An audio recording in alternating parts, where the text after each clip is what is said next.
외신에 보도된 우리 모습 들여다보는 시간이죠. 밖에서 본 한국입니다. 국제민주연대 강은지 팀장 어서 오십시오. 네, 안녕하세요. 지금 그 탄핵 반대 집회에 태극기랑 꼭 성조기가 등장하잖아요. 네. 심지어는 요새 이스라엘 국기도 등장했다면서요? 네. 이스라엘 국기는 왜 등장할까요? 그러니까요. 그래서 지금 그 탄핵 반대 집회에서 보면은 그러니까 성조기, 태극기, 이스라엘 국기 이렇게 세 개가 대형 깃발로 해가지고 들고 행진을 하거든요. 이스라엘기도 대형기까지 등장했어요? 그렇습니다. 이거 아마 기독교계에서 들고 온 건가요? 네, 그런 분석이 나오고 있고요. 근데 아무튼 이 현상도 외신에서 보도하죠? 아무래도 너무 궁금할 것 같아요. 저희도 궁금하니까. 뭐라고들 보도합니까? 그래서 이 외신에서도 물론 이제 외신에서는 직접 취재가 좀 어려웠던 탓인지 이제 한국의 영자 신문들을 인용을 해서 보도를 하고 있긴 한데요. 일단 이제 중점적으로 바라보는 게 제목들을 어떻게 뽑는가를 보면 도대체 이 깃발 왜 들고 나오나 이렇게 볼 수 있는데요. 그렇죠. 네, 그래서 데일리 콜러라는 그 인터넷 언론에서는 3월 1일자 기사에서 도대체 왜 이 탄핵 반대 집회에 성조기가 나오나라고 제목을 달았고요. 그리고 사우스 차이나 모닝 포스트지에서도 보면은 이 제목 자체가 왜 한국인들이 이 친박 집회에서 미국 국기 그리고 이스라엘 국기를 흔드는가 이렇게 제목을 달았어요. 그래서 이렇게 일견 보면은 관련이 없어 보이는 깃발 왜 들고 나오나라고 하면서 성조기에 대해서는 무엇보다도 이 한국의 정치 상황과 관련된 집회인데 성조기가 왜 나올까 하면서 그걸 이제 미국이 이 한국의 우익 보수 특히 노년층에게 갖는 의미에 대해서 이제 진단을 합니다. 그래서 많은 한국인들이 미국이 그냥 뭐 힘들게 쟁취한 자유주의적 민주주의의 상징으로 여겨지고 있고 거기서 더 나아가서 북한의 위협에서 한국을 보호해준 구원자.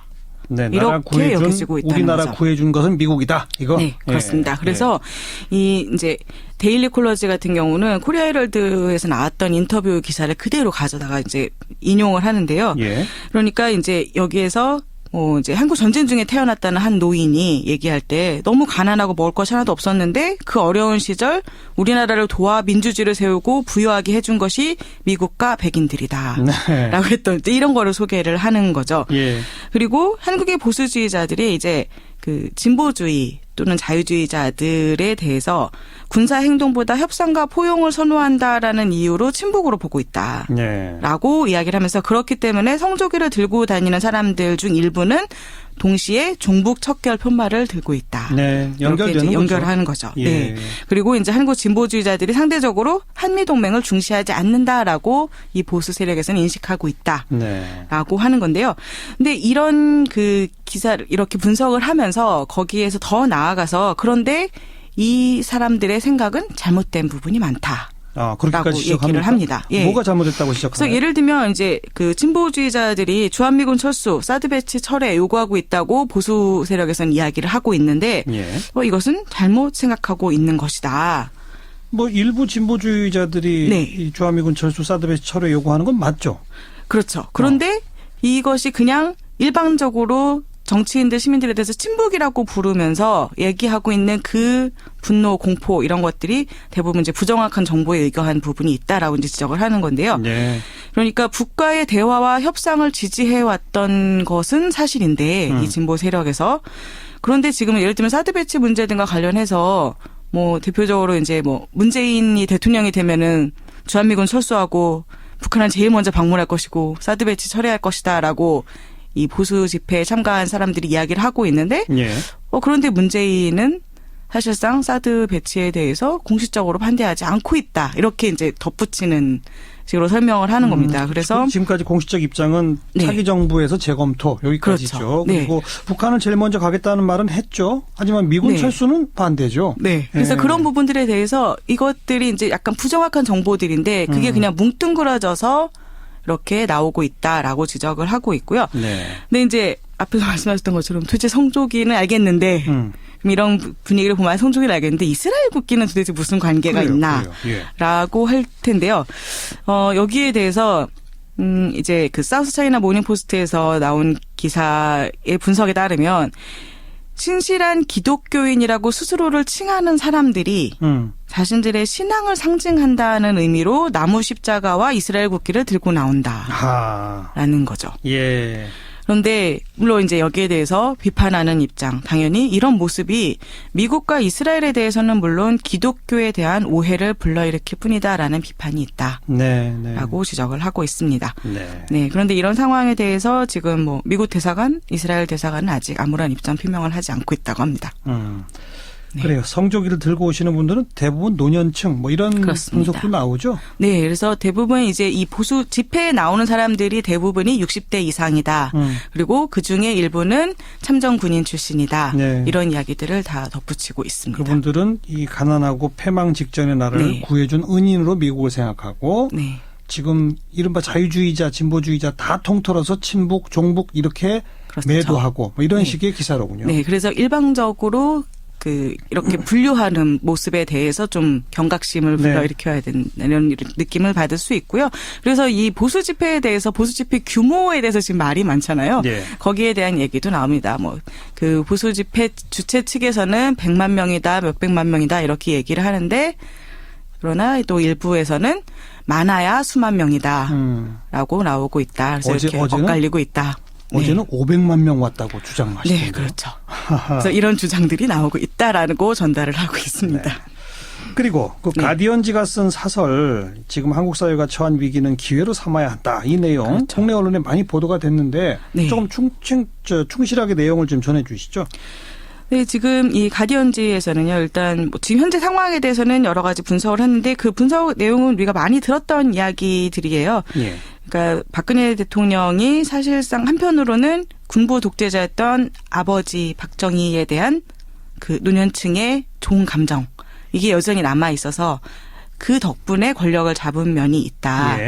그렇지만 박근혜 대통령이 이제 그 정권을 잡고 나서는 경제민주화 약속했었고 또 재벌 길들이기를 약속을 했었는데 오히려 그렇게 간 것이 아니라 규제 완화를 추구했고 노조를 탄압했고 언론가 예술인들을 탄압했다. 이렇게 정리를 하고 있고요. 그리고 많은 사람들을 분노하게 만들었던 건 바로 이런 그 강압적인 모습과 무능력이 결합된 것이다. 강압성과 무능력의 결합. 네. 그래서 일종의 그 허약한 권위주의, 약한 권위주의다라고 진단하고 있고요. 그래서 이것이 상징하는 이것이 이제 수백 명의 목숨을 잃은 세월호 7시간으로 상징된다라고 하고 있습니다. 그런데 지금 이런 상황에서 하지만 좋은 뉴스도 있다라고 가디언즈가 얘기를 하는데요. 그러니까 30년 만에 이 권위주의 국가에서 민주화를 이뤄냈고 언론이 뒤늦게나마 이 스캔들을 밝혀냈고 국회는 대통령을 탄핵했고 법원은 법을 바탕으로 해서 박근혜 대통령의 미래를 지금 판단하고 있고 그리고 수백만 명이 평화적으로 행진하면서 저항을 하고 있고 근데 이런 모든 일들 당연하게 쉽게 받아들여서는 안 된다. 또한 이에 안주해서도 안 된다라고 이야기를 하고 있습니다. 그래서 이번 스캔들이 한국의 실패, 지금 한국이 어떤 부분에서 실패했는지를 집중 조명해주는 동시에 이 실패를 딛고 성공을 이뤄낼 수 있는 기회다라고 진단을 하고 있는 거죠. 네, 가디언지의 사설이었고 니케이 아시안 리뷰도 또 눈에 띄는 분석을 내놓았다면서요? 네, 지금 가디언즈와 마찬가지로 니케이 아시안 리뷰에서도 지금 상황이 이제 기회가 될 수 있다라는 거는 동감을 하고 있습니다. 그래서 지금 이런 상황에서 박근혜 대통령이 얽혀있는 이 재벌 정경주차 이 스캔들로 인해서 재벌 개혁 요구가 더 커지고 있고 그래서 이 스캔들이 한국 재벌의 지배구조 개혁 그리고 재계와 정계의 투명성 증진의 촉매제가 될 수 있기를 바란다라고 이야기를 해요. 여기까지는 가디언즈랑 비슷한 부분이라고 할 수 있을 것 같은데요. 그런데 여기에서 니케이 아시안 리뷰는 포퓰리즘으로 가서는 안 된다라면서 경고를 합니다. 그리고서 이제 뭔가 좀 자꾸 지적질을 하고 있는데요. 어떻게 보면. 그래서 한국의 국익에 대한 관점을 잃지 않고 냉철한 이성으로 판단해야 된다고 이야기를 해요. 뭐 거기까지 맞는 말이죠. 네. 그래서 이제 해외 전문가들이 한국 국내 정치와 외교가 대중 여론에 점점 더 좌지우지되고 있다. 심지어 위험한 진경에 이르렀다라고 우려를 표명하고 있다라고 얘기를 하고 있고요. 그리고 지금 이제 한국에서 차기 대선을 둘러싸고 정치 논쟁이 본격적으로 시작됐는데 일반적으로 보면 야권에서 보다 화해적인 대북 접근법을 취하고 있는데 그런데 지금 상황 북한 심각한 위협이다. 예. 그러니까 이에 대처하려면 한국이 미국과 일본과 협력해서 김정은 정권에 대한 압박을 높여가야 한다라고 주장을 하고 있고요. 예. 더 나아가서 일부 야권에서 사드 배치 결정 및 한일 위안부 합의 재고를 요구하는데 이것은 무책임한 주장이다. 예, 이렇게 예. 얘기를 합니다. 예. 그리고 국내 개혁 문제는 물론 외교 문제에 있어서 한국의 정치 논쟁이 한국의 국익에 대한 관점을 잃지 않고 냉철한 이성으로 이루어지기를 희망한다. 네. 라면서 마무리를 짓고 있습니다. 예. 그게 그 가디언지는 영국의 대표적인 이제 진보 매체고 네. 니케이 아시안 리뷰는 일본의 보수 매체니까 네, 아무래도 그런 사실은 시각이 일본 보이는 국익을 거죠. 반영해서 이런 기사를 쓰는 거 아닐까 싶어요. 네, 그래서 일본의 국익에 맞는 방향으로 하는 것이 한국의 국익에도 맞고 그리고 그것이 분위기나 포퓰리즘에 휩싸이지 않고 냉철한 이성을 예. 바탕으로 한 것이다라고 이야기를 하고 있는 셈이죠. 일본에 조금 안 좋은 쪽으로 가는 거는 다 포퓰리즘이다. 이런 식으로 규정을 하는 거고. 네, 대표적으로 이제 한일 위안부 합의에 대해서 재고하자라는 거에 대해서 무책임한 주장이라고 표현을 하고 있으니까요. 알겠습니다. 네. 네. 그 뭐 이재용 부회장 구속 등등 해서 한국 재벌 개혁에 대해서 외신이 계속 관심을 갖지 않습니까? 네. 근데 블룸버그가 한국의 재벌 개혁을 아주 냉소적으로 비판했다고요? 어떤 내용입니까? 네, 마이클 슈먼이라는 칼럼니스트가 이제 의견으로 낸 글인데요. 예. 여기서 이제 이 사람은 처음 시작을 2006년 이야기로 시작을 합니다.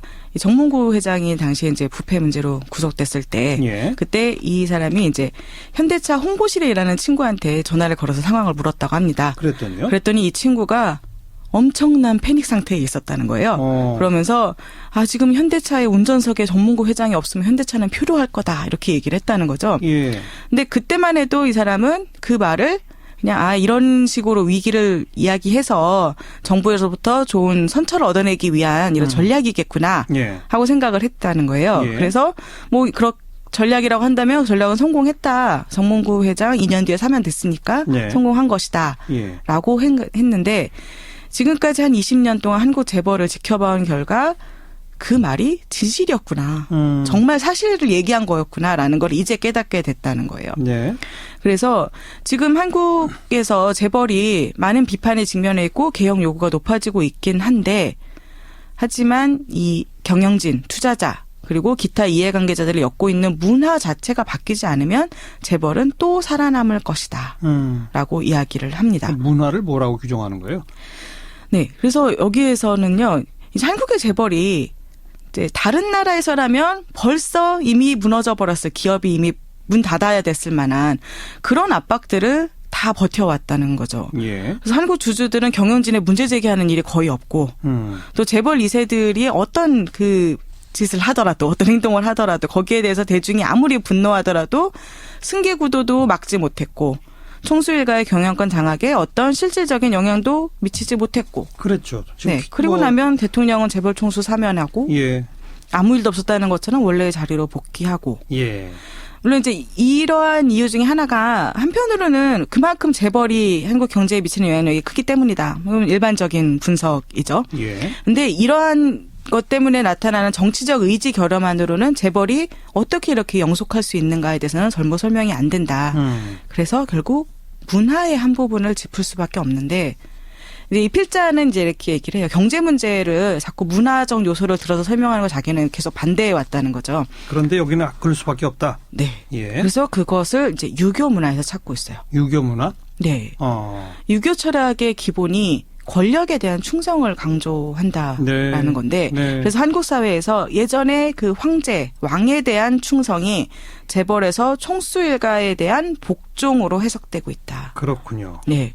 그러면서 또 사례를 듭니다. 일부 재벌에서는 직원들에게 적극적으로 창업주 일가의 위대함을 주입한다는 얘기인데요. 일부 재벌이 아니라 대부분 그럴걸요. 네. 예. 그래서 이 필자도 자기가 만난 삼성 직원들이 이건희의 위대함을 마치 북한 언론이 김정은 찬양하듯이 그렇게 찬양을 하더라. 네. 라고 이야기를 합니다. 예.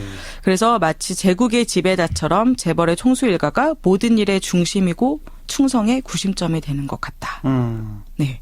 그래서 이런 문제들을 이제 해결하지 않으면 어렵다는 거죠. 그리고 또 비즈니스의 관계, 그 인맥, 역시 또 강조를 하는데요. 한국에서 이것이 너무나 중요하기 때문에 주주들도 그렇고 금융권도 그렇고 또 정부 관료들도 그렇고 재벌 경영진하고 이미 긴밀하게 오랜 관계를 갖고 있기 때문에 지연, 혈연, 학연 네. 뭐 이런 걸로. 예. 네. 여기서 뭔가 문제를 일으키고 싶지 않아 한다는 거죠. 예, 예. 네.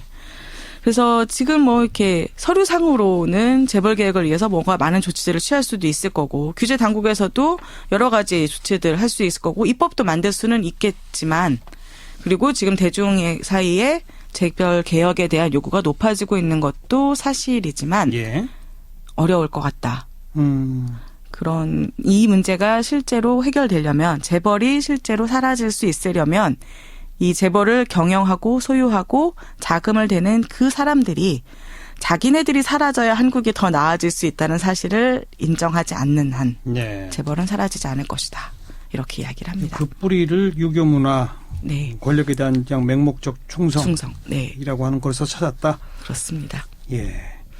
여기까지 할까요? 수고하셨습니다. 네, 감사합니다. 국제민주연대 강은지 팀장이었습니다.